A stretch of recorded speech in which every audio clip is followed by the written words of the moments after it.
Welcome dear rockers, कैसे हो आप सभी। तो आज हम आपके लिए लेकर आ गए हैं 2017 में रिलीज हुई एक फ्रेंच मर्डर मिस्ट्री जिसका नाम है मर्डर इन ओवेन।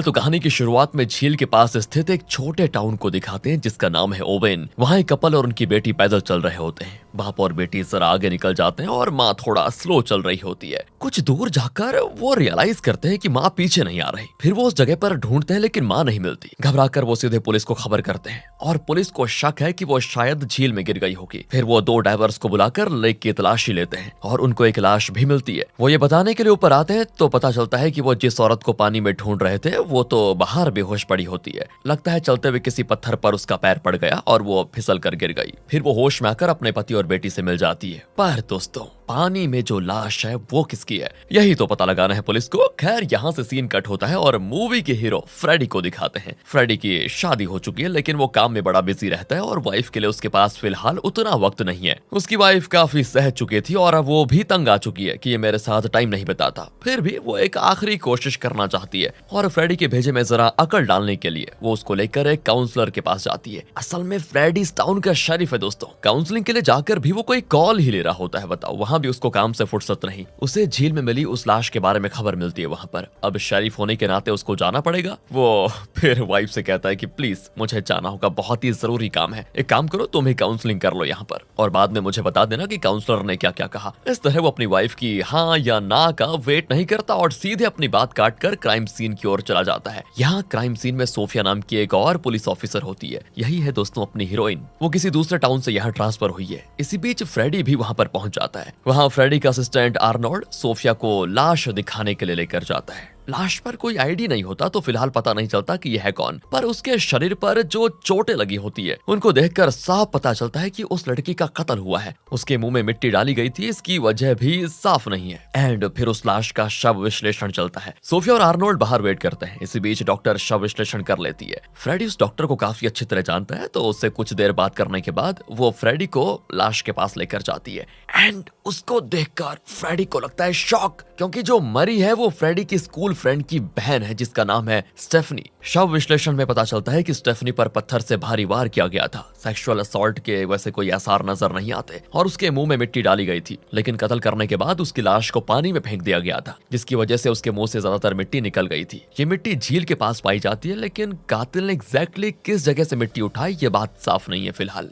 असल में उस झील को शापित भी माना जाता है और उसके इर्द गिर्द कई काल्पनिक कहानियां भी सुनाई जाती हैं कि जो पाप करता है उसे इस झील के पास सजा मिलती है। कहीं ऐसी कहानियों के बहाने किसी ने लड़की के किसी पाप की इसको सजा तो नहीं दे दी कहीं। इस तरह का शक फ्रेडी के दिमाग में उठ जाता है। सोफिया यहाँ पर नहीं है तो वो इस कहानी के बारे में फ्रेडी से पूछती है कि बताओ क्या कहानी है। वो बताता है कि कई साल पहले इस टाउन में बहुत सारे पापी थे। भगवान से बर्दाश्त नहीं किया गया और इन लोगों को सुधारने के लिए उन्होंने अपना एक दूत यहाँ पर भेजा। दूत ने लोगों को सुधारने की बड़ी कोशिशें की लेकिन ये लोग इस कदर पाप कर रहे थे कि दूत तंग आ गया और फिर उसने टाउन के सभी लोगों को इस झील में डुबोकर उनका तमाम कर दिया काम। यही कहानी इस टाउन में काफी चलती है। कुछ लोग इसको सच भी मानते हैं लेकिन कुछ नहीं। फिर आर्नोल्ड को स्टेशन में ड्रॉप करके वो स्टेफनी के पेरेंट्स को उसकी मौत की खबर देने जाते हैं। बेचारे फूट फूट कर रो रहे होते हैं कि जरूर हमारे परिवार को कोई शाप लगा होगा। 15 साल पहले एक एक्सीडेंट में हमारी बड़ी बेटी डेबरा मारी गई। उसके बाद हमारी दूसरी बेटी स्टेफनी ही हमारे लिए सब कुछ थी और अब वो भी नहीं रही। तो दोस्तों,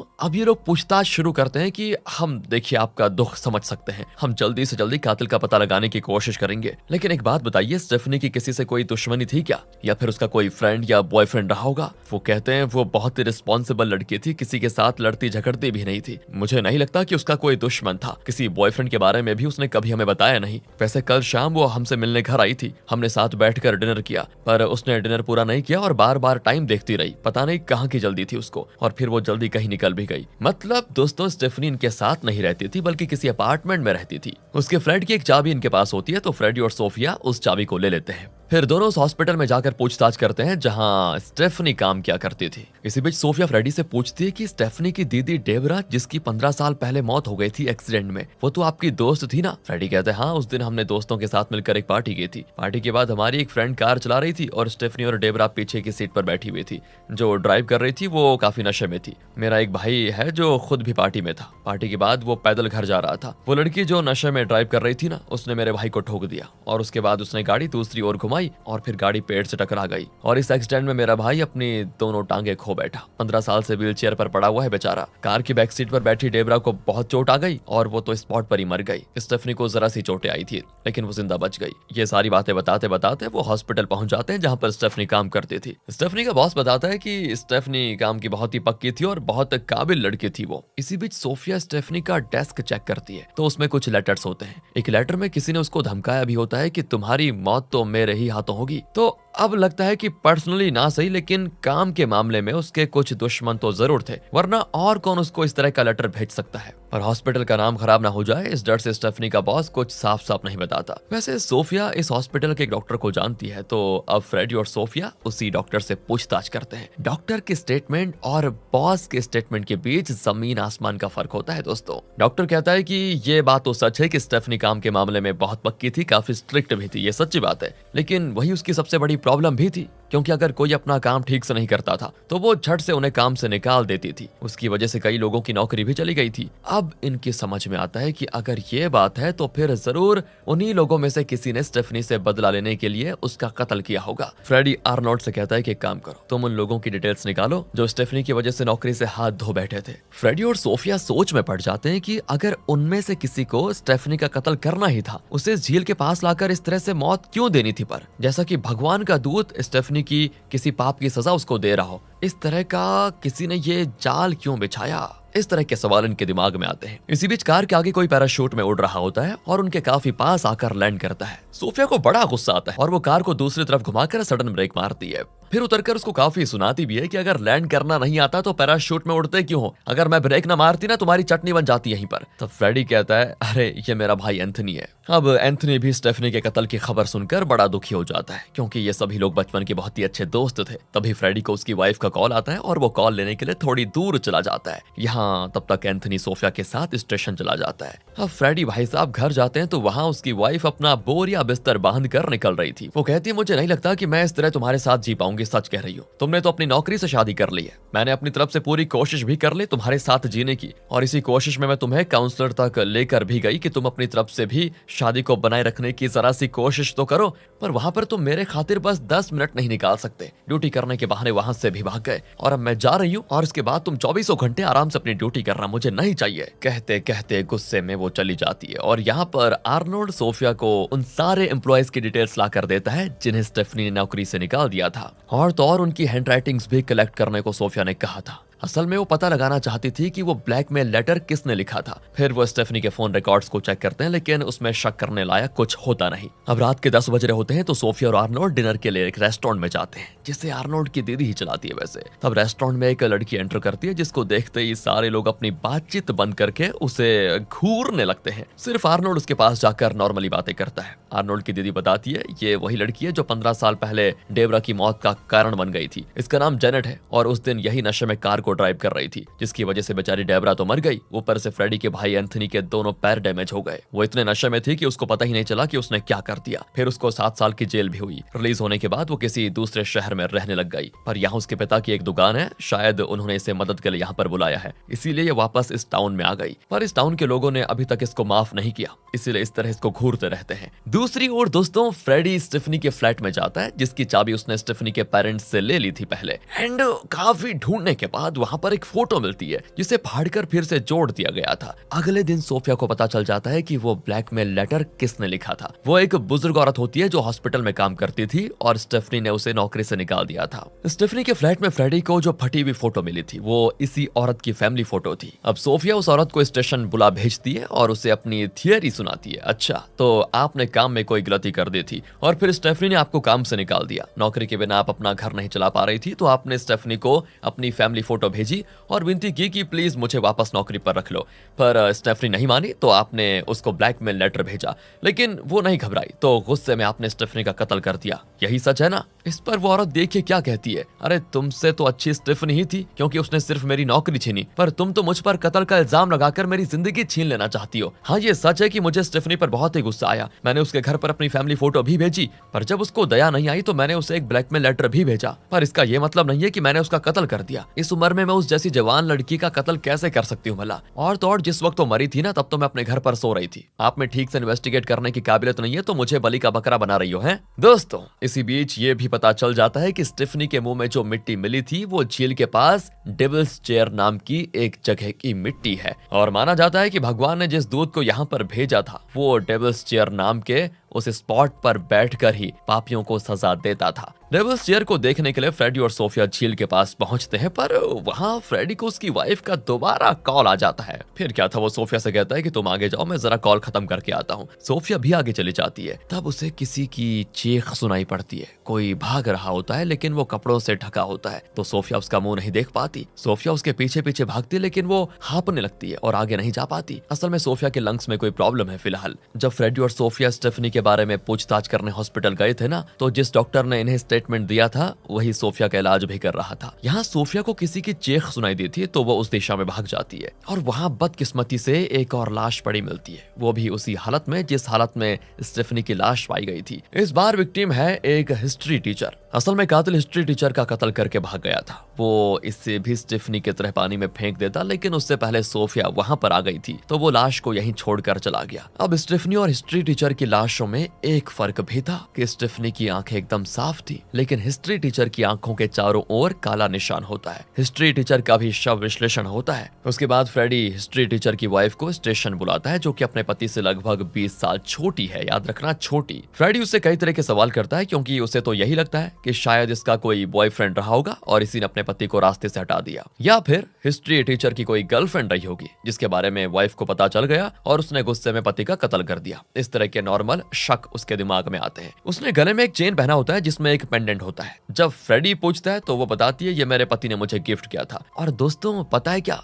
उसकी बातों से लगता है कि इनकी शादी को 10 साल हो चुके थे और दोनों काफी खुश भी थे। उसके जाने के बाद, मतलब पुलिस स्टेशन से उसके जाने के बाद, ये दोनों सोच में पड़ जाते हैं कि अगर सब कुछ इतना परफेक्ट है तो फिर ये कत्ल हो क्यों रहे हैं, ये तो समस्या है। तब आर्नोल्ड उन्हें हिस्ट्री टीचर की हिस्ट्री बताता है। असल में हिस्ट्री टीचर अपने क्लास में पढ़ रही लड़कियों के साथ काफी मिसबिहेव करता था, जिसकी वजह से उसे 2 हफ्तों के लिए सस्पेंड भी किया गया था। वो लोगों की लिस्ट निकालते हैं जो कि पास्ट में हिस्ट्री टीचर की क्लास में पढ़ते थे, और तब पता चलता है कि स्टेफनी भी हिस्ट्री टीचर की स्टूडेंट रह चुकी थी। और तो और दोस्तों, उसकी क्लास में जो लड़कियां अच्छे नंबर लाती थी वो उन्हें एक पेंडेंट वाला चेन भी गिफ्ट करता था, वैसा ही चेन जो उसने अपनी वाइफ को भी गिफ्ट किया था। लेकिन स्टेफनी के स्कूल फोटोज में कहीं पर भी उसके गले में वो चेन नजर नहीं आता। स्टेफनी और हिस्ट्री टीचर को डायरेक्टली लिंक करने जैसा यहाँ पर फिलहाल तो कोई एविडेंस नहीं मिलता, लेकिन हो सकता है जब स्टेफनी स्टूडेंट थी तब हिस्ट्री टीचर और उसके बीच प्यार था। शायद हाल ही में हिस्ट्री टीचर की वाइफ को उस पास्ट रिलेशनशिप के बारे में पता चला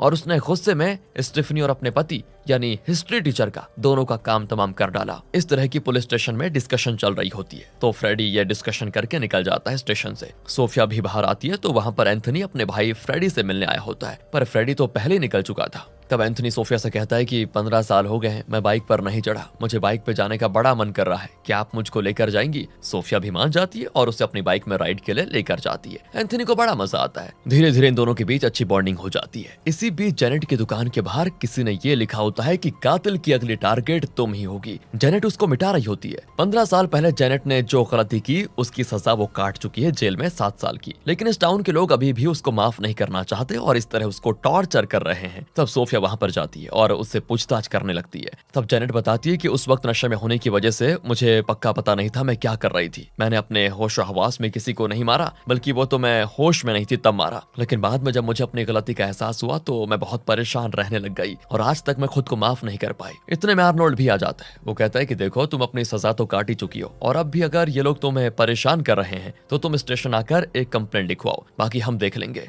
इन लोगों को तुम्हें इस तरह से सजा देने का कोई हक नहीं है। इस तरह जेनेट को दिलासा देकर दोनों वहां से निकलते हैं। इसी बीच हॉस्पिटल के फोन से स्टेफनी ने जो जो कॉल किए थे वो उनकी लिस्ट निकालते हैं। उनको पता चल जाता है कि कत्ल से 2 दिन पहले उसने हिस्ट्री टीचर को कॉल किया था। मतलब इनका शक बिल्कुल सही था कि स्टेफनी और हिस्ट्री टीचर के बीच कोई ना कोई कनेक्शन जरूर। तभी शव विश्लेषण वाली डॉक्टर अपनी नई फाइंडिंग्स बताती है। असल में हिस्ट्री टीचर की आंखों के चारों ओर जो काला निशान था ना, वो स्टेफनी की बॉडी पर नजर नहीं आया था, लेकिन यूवी लाइट के नीचे देखने पर पता चलता है कि स्टेफनी की आंखों के चारों ओर भी पे ऐसा काला निशान बना हुआ है। और यहाँ पर पता चलता है कि जिस तरह न्याय की देवी के दोनों आंखों पर पट्टी बंधी होती है, उसी तरह भगवान का वो दूत बिना किसी पक्षपात के पापियों को दंड देता है। इसी थियरी के आधार पर कातिल ने इन दोनों को मारा और उसी वजह से उसने इनकी आंखों पर ऐसा निशान बनाया।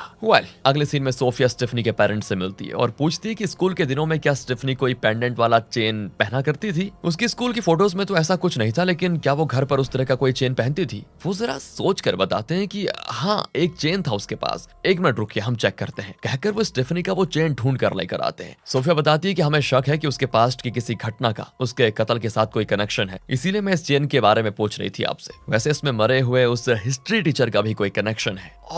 तब उनको एक बात याद आती है कि 15 साल पहले जिस दिन एक्सीडेंट में डेबरा मरी थी, उस दिन उसका बर्थडे था। उसी को सेलिब्रेट करने के लिए डेबरा और स्टेफनी के दोस्त पार्टी कर रहे थे। उस पार्टी की वीडियो रिकॉर्डिंग भी की गई थी। एक्सीडेंट के बाद वो वीडियो कैसेट हमें मिला भी था, ये उसके पेरेंट्स कहते हैं, लेकिन हम दोबारा अपनी बच्ची को उसमें देखकर और दुखी नहीं होना चाहते थे, इसीलिए हमने कभी उस कैसेट को प्ले किया ही नहीं। हम वो कैसेट आपको दे सकते हैं, वैसे शायद उसमें आपको कोई क्लू मिल जाए। ये कहकर वो उस कैसेट को सोफिया के हवाले कर देते हैं। सोफिया स्टेशन आकर उसको प्ले करती है तो उस पार्टी में फ्रेडी भी होता है। और तो और लगता है उस वक्त फ्रेडी और डेबरा एक दूसरे से प्यार करते थे। अब सोफिया को बड़ा गुस्सा आता है। वो खुद में सोचती है कि डेबरा के एक्सीडेंट के बारे में फ्रेडी ने मुझसे कई बार बातें की, लेकिन एक बार भी उसने ये नहीं बताया कि वो डेबरा के इतने क्लोज था। बताओ यार, उसने जितनी भी बार मुझसे बातें की, बस डेबरा को अपना क्लोज फ्रेंड बताया। वो ये बातें सोचकर आर्नोल्ड को भी ये बातें बता देती है। तभी सोफिया को एक मैसेज आता है कि मुझे इस होटल में मिलो। जरूर ये मैसेज फ्रेडी ने भेजा होगा। उसी के मुंह से सच उगलवाती हूँ, ये सोचकर सोफिया सीधे होटल जाती है, पर वहाँ फ्रेडी नहीं,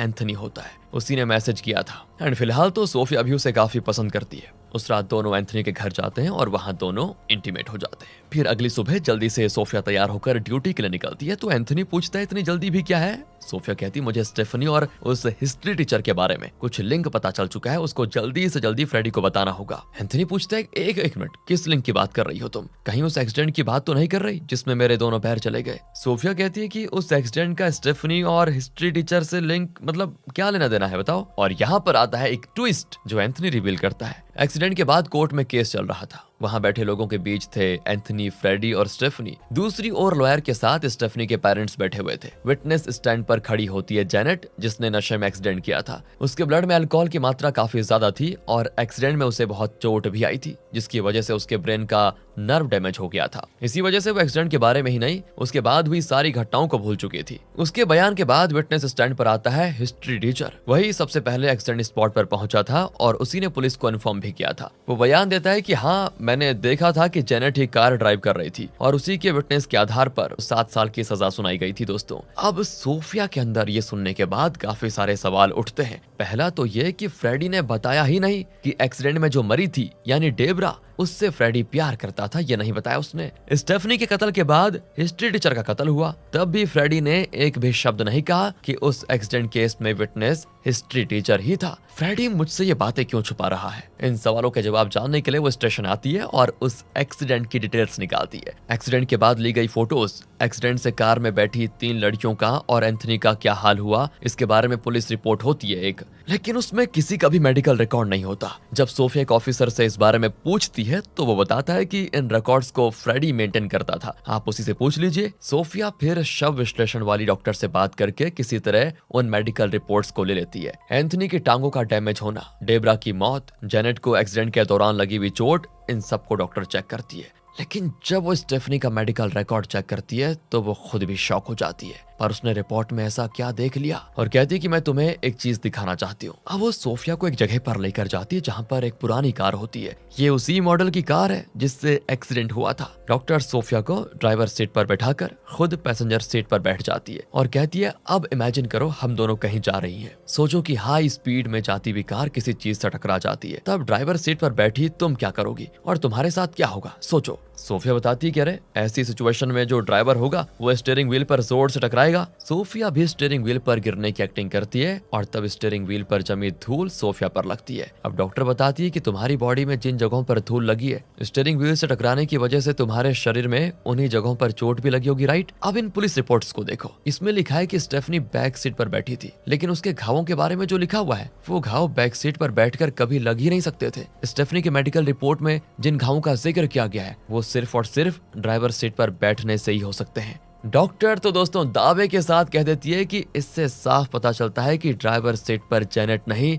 स्टेफनी बैठी थी। उसी रात सोफिया फ्रेडी के घर जाकर इस बारे में पूछती है, पर जवाब देने के बजाय वो सोफिया को डेबरा की कब्र पर लेकर जाता है और बताता है कि मैं डेबरा से बहुत प्यार करता था। उस रात मैं खुद ही डेबरा को स्टेफनी के घर छोड़ने वाला था, लेकिन मुझे पढ़ाई करनी थी तो मैं नहीं जा पाया। अगर मैंने ड्राइव किया होता तो शायद वो एक्सीडेंट ही नहीं होता और मैं अपनी डेबरा को बचा पाता। इस पल तक मुझे इस बात का पछतावा है और तुम हो कि मुझे गलत समझ रही हो। बताओ कि मैंने ये सब तुमसे क्यों छुपाया। इस पर सोफिया भी इस बात को यहीं छोड़ देती है और फ्रेडी को और हर्ट नहीं करना चाहती। पर इसका ये मतलब नहीं कि फ्रेडी कुछ नहीं जानता था। वो जानता था कि कार स्टेफनी चला रही थी और उसकी ही वजह से एक्सीडेंट हुआ और डेबरा की जान चली गई। फिर भी अपनी लवर डेबरा की बहन समझकर उसने स्टेफनी को बचाने की कोशिश की और वो सफल भी रहा। अब ये तो साफ है कि स्टेफनी और हिस्ट्री टीचर के बीच कनेक्शन था और एक्सीडेंट के बाद स्टेफनी ने हिस्ट्री टीचर को कॉल किया और उससे मदद मांगी। हिस्ट्री टीचर भी एक्सीडेंट स्पॉट पर आया और उसने स्टेफनी के साथ मिलकर जेनेट को उठाकर ड्राइव सीट पर बैठा दिया था। पार्टी में जेनेट ने इतनी पी रखी थी कि नशे में उसे होश ही नहीं था कि उसके साथ क्या किया जा रहा है। फिर क्या था, कोर्ट में भी साबित हो गया कि जेनेट ही ड्राइव कर रही थी और उसको सजा भी मिली। उस वक्त तो जेनेट को होश नहीं था और बाद में उसे कुछ याद भी नहीं आया, लेकिन अब हो सकता है कि प्रेजेंट में उसको सब याद आ गया हो और उसने स्टेफनी और हिस्ट्री टीचर से बदला लेने के लिए दोनों को मार दिया हो। अब इस एंगल में सोचकर सोफिया जेनेट से पूछताछ करने से पहले सीधे हॉस्पिटल जाती है और उस डॉक्टर से मिलती है जिसने 15 साल पहले स्टेफनी, डेबरा और जेनेट की मेडिकल रिपोर्ट लिखी थी। अगर उस दिन उन्हें वो ठीक से जांचता और इस शव विश्लेषण डॉक्टर की तरह वो एनालाइज करके कोर्ट में ये बता देता कि स्टेफनी के शरीर में जो घाव थे वो ड्राइवर सीट पर बैठने से ही होते हैं, तो एक इनोसेंट लड़की यानी जेनेट को 7 साल की जेल की सजा नहीं काटनी पड़ती। लोगों के तानों से भी वो बच जाती बेचारी। अब सोफिया उस डॉक्टर की गैर जिम्मेदारी के बारे में उसको बताकर उसके काफी देर तक आरती उतारती है और फिर वो घबराकर सच बता देता है कि उस रात मैंने बहुत ही शराब पी हुई थी और आधी रात को मुझे शव विश्लेषण और मेडिकल रिपोर्ट लिखने के लिए बुलाया गया। मैं था नशे में, मैं क्या खाक शव विश्लेषण और मेडिकल रिपोर्ट चेकअप करता। पुलिस ने अपने रिकॉर्ड्स में जो कुछ लिखा था वही मैंने भी अपनी रिपोर्ट में उतारा, प्लीज मुझे माफ कर दो। सोफिया कहती है ये तुम्हारा काम। वो उसे काफी सुनाकर चली जाती है कि तुम जैसे आदमी को न जाने किसने डॉक्टर बना दिया जिंदगी में। अब सोफिया जेनेट को स्टेशन बुलाती है और उसे बता देती है कि एक्सीडेंट की जिम्मेदार तुम नहीं थी। जेनेट कहती है चलो शुक्र है, लेकिन अब ये बात आप मुझे क्यों बता रही है? वो इसीलिए कि उस वक्त तुम्हें कुछ याद नहीं था और तुम्हें सजा हो गई उस समय, पर हमें शक है कि अब तुम्हें याद आ गया है और तुम्हें पता चला कि उस वक्त स्टेफनी गाड़ी चला रही थी और उसी ने एक्सीडेंट किया। लेकिन तुमको ये भी पता चला कि बाद में हिस्ट्री टीचर और स्टेफनी ने मिलकर तुम्हें ड्राइवर सीट पर बैठाया और तुम पर नशे में गाड़ी चलाकर एक्सीडेंट करने का इल्जाम लगा दिया और इसीलिए तुमने हिस्ट्री टीचर और स्टेफनी का कत्ल कर दिया। जेनेट कहती है अच्छा ये बात है, उस वक्त भी किसी और के किए की सजा मुझे दी गई, मुझ पर झूठा इल्जाम लगाया गया, मैं सजा काट कर भी आ गई और अब भी आप लोग मुझ पर गलत इल्जाम लगाकर मुझे फिर से फंसाना चाहते हो। अरे मैंने ठेका ले रखा है क्या सभी के इल्जाम को अपने ऊपर लेने का? आप लोग पुलिस हैं, कुछ भी कर सकते हैं। मेरे पास उतनी ताकत नहीं है कि मैं अपने लिए लड़ूं। जो करना है कर लीजिए, मुझे जान से मारना है मार दीजिए। इस तरह से वो स्टेशन में मातम बनाने लग जाती है। अब इनकी समझ में नहीं आता कि क्या करें। फ्रेडी और सोफिया बाहर चले जाते हैं डिस्कशन के लिए। फ्रेडी कहता है कि इसकी बातों से तो लगता है कि इसने स्टेफनी और हिस्ट्री टीचर को नहीं मारा। सोफिया कहती है मेरे पास उस पार्टी की वीडियो है, आप तो उस वक्त वहीं थे, शायद वीडियो देखकर आपको ही कोई क्लू नजर आ जाए। ये कहकर वो फ्रेडी को वीडियो प्ले करके दिखाती है, पर बीच में ही वो वीडियो को पॉज करके फ्रेडी से कहती है कि सुनिए, एक्सीडेंट के बाद ली गई डेबरा की फोटोज में ना उसके गले में हरे रंग का स्कार्फ है, पर पार्टी वाली वीडियो में कहीं पर भी उसने हरे रंग का स्कार्फ नहीं पहना। क्या उसके पास ऐसा कोई स्कार्फ था जो आपने पार्टी में देखा? फ्रेडी कहता है कि ऐसा तो मुझे नहीं लगता और तो और डेबरा को स्कार्फ पहनने की आदत नहीं थी। अगर उसने पहना भी होता तो हरे रंग का नहीं पहनती, क्योंकि वो हरे रंग को अपने लिए अनलकी मानती थी। मतलब जरूर वो स्कार्फ उसे किसी और नहीं दिया होगा। तो फिर वो जेनेट से पूछते हैं तो वो कहती है उस बारे में मुझे याद नहीं, इतनी पुरानी बात है। तो वो उसके लिए पार्टी का वीडियो प्ले करते हैं, जिसको देखकर उसको एक छोटी सी बात याद आती है। उसकी ये छोटी सी बात दोस्तों कहानी में लाती है एक जबरदस्त ट्विस्ट। वो बताती है कि असल में उस कार में 3 लोग नहीं थे जैसा कि अभी तक आप सोच रहे हैं, कार में चौथा भी कोई था। अब ये सुनकर सभी चौंक जाते हैं कि कौन था चौथा। वीडियो को और थोड़ा प्ले करते हैं तो वो हरा स्कार्फ किसी और के पास होता है और वो कोई और नहीं आर्नोल्ड है। वो भी पार्टी में शामिल था, लेकिन फ्रेडी को ये सब बिल्कुल भी याद नहीं है। दरअसल उस दिन कार में डेबरा, स्टेफनी और जेनेट के साथ जो चौथा पैसेंजर था वो आर्नोल्ड ही था। इसी ने डेबरा को स्कार्फ दिया था। इतना सब कुछ हुआ पर आर्नोल्ड ने इसके बारे में एक शब्द नहीं बोला। अब वो आर्नोल्ड को ढूंढते हैं लेकिन वो स्टेशन में नहीं होता। वो उसकी दीदी के रेस्टोरेंट में जाते हैं लेकिन वहाँ भी वो नहीं गया होता। आर्नोल्ड अपनी माँ के साथ रहता है तो फ्रेडी और सोफिया उसकी माँ के घर जाते हैं। वहाँ भी आर्नोल्ड नहीं होता, लेकिन उसने जेनेट के लिए एक लेटर भी लिखा है। उसे पढ़कर ही इनको आर्नोल्ड का मोटिव पता चलता है। स्टेफनी और हिस्ट्री टीचर का कत्ल उसी ने किया था। वो जेनेट से प्यार करता था और वो ये भी जानता था कि एक्सीडेंट के बाद हिस्ट्री टीचर और स्टेफनी ने मिलकर जेनेट को ड्राइवर सीट पर बैठाया और उस पर एक्सीडेंट का इल्जाम लगा दिया। पर उस वक्त वो काफी छोटा था और सभी ने मिलकर उसका मुंह बंद कर दिया और उसको सच बताने से भी रोका। जेनेट के साथ हुए अन्याय का बदला लेने के लिए आर्नोल्ड ने स्टेफनी और हिस्ट्री टीचर का कत्ल कर दिया। पर इस झूठे केस में उस डॉक्टर का भी तो हाथ था जिसने नशे में गलत रिपोर्ट लिखा। इसीलिए आर्नोल्ड का अगला टारगेट वही होगा। ये सोचकर फ्रेडी और सोफिया हॉस्पिटल जाते हैं, पर वहाँ डॉक्टर नहीं होता। आर्नोल्ड अपने टारगेट को झील के पास वाले उस डेविल्स चेयर पर ले जाकर कत्ल करता है। इस वजह से यहाँ दोनों तुरंत पहुंच जाते हैं और जैसा इन्होंने सोचा था, आर्नोल्ड डॉक्टर को डेविल्स चेयर पर रखकर पत्थर से उसका मुंह तोड़ने वाला होता है। पर तभी फ्रेडी और सोफिया उसको रोक लेते हैं। यहाँ पर दोस्तों एक छोटा सा फ्लैशबैक भी आता है। एक्सीडेंट के बाद कोर्ट में केस की शुरुआत होने से पहले आर्नोल्ड हिस्ट्री टीचर के पास गया और उससे काफी रिक्वेस्ट की थी कि स्टेफनी को बचाने के लिए जेनेट को मत फंसाओ, बेवजह उसकी लाइफ खराब हो जाएगी। लेकिन हिस्ट्री टीचर ने आर्नोल्ड को धमकाया कि जो हो रहा है ना उसको होने दो चुपचाप, अगर तुमने सच बोलने की कोशिश की ना तो हिस्ट्री में फेल कर दूंगा। आर्नोल्ड भी डरकर फिर चुप हो गया, लेकिन उसने अपनी कोशिश नहीं छोड़ी। वो डॉक्टर के पास गया, उससे भी विनती की कि तुम सच बताओ, पर डॉक्टर ने साफ इनकार कर दिया कि अगर मैंने सच बताया तो मेरी नौकरी चली जाएगी। जो रिपोर्ट एक बार दे दिया सो दे दिया, उसे बदला नहीं जा सकता। इस तरह उन दोनों ने आर्नोल्ड की नहीं सुनी। उस बात को हुए इतने साल हो गए। जेनेट अपनी सजा काट कर किसी और शहर में रहने भी लग गई थी। अब तक तो आर्नोल्ड ने कत्ल करने के बारे में सोचा भी नहीं था, लेकिन जब जेनेट टाउन में वापस आई तो इस टाउन के लोगों ने जेनेट के साथ जो बुरा सलूक किया वो आर्नोल्ड से देखा नहीं गया। एक रात उसने स्टेफनी को कोई जरूरी बात करने के बहाने उसे झील के पास बुलाया। आर्नोल्ड ने बहुत ही शांत होकर स्टेफनी से विनती की कि देखो, जेनेट ने तुम्हारी गलती की सजा भुगत ली है, कम से कम अब तो तुम सच कबूल कर ही सकती हो। जेनेट बेचारी बहुत ही परेशान है और इस टाउन के लोग उसके साथ बहुत ही बुरा कर रहे हैं। अगर तुम सच बोल दोगी ना तो टाउन के लोग उसके साथ इज्जत से पेश आएंगे। लेकिन यहाँ भी स्टेफनी ने अकड़ कर कहा कि मैं तुम्हारी बात क्यों मानूं, और आइंदा उसकी तरफदारी करके मुझे फंसाने की कोशिश की ना तो तुम्हारी खैर नहीं। ये कहकर उसने आर्नोल्ड को थप्पड़ मार दिया। तब जाकर आर्नोल्ड को गुस्सा आया। उसने पत्थर उठाया और मार मार कर उसे खत्म कर दिया। और तुम्हारा मुंह बहुत बोलता था ना, इस मुंह को बंद करना पड़ेगा। ये कहकर वो स्टेफनी के मुंह में मिट्टी भर देता है और उसे झील में डाल देता है। तब उसने सोच लिया कि एक पापी को तो सजा दे दी मैंने, बाकी दो को क्यों छोड़ू, उनका भी खात्मा कर देता हूँ। यही सोचकर उसने हिस्ट्री टीचर का भी कत्ल कर दिया था और अभी डॉक्टर को भी यहाँ पर लेकर आया। आखिर उसके मुंह से सारा सच जानकर वो उसे अरेस्ट कर लेते हैं। इस तरह ये केस होता है सॉल्व और फ्रेडी की वाइफ जो उसे डिवोर्स चाहती थी उसे फ्रेडी डिवोर्स दे देता है। दूसरी ओर एंथनी और सोफिया की जोड़ी जम जाती है। अब सभी खुश हैं और इसी हैप्पी एंडिंग के साथ ये मूवी यहाँ पर खत्म होती है। बाकी दोस्तों वीडियो अच्छी लगी हो, स्टोरी अच्छी लगी हो, एक्सप्लेनेशन अच्छा लगा हो, लाइक कीजिए, चैनल को सब्सक्राइब, ध्यान रखिए अपना। Thanks for watching.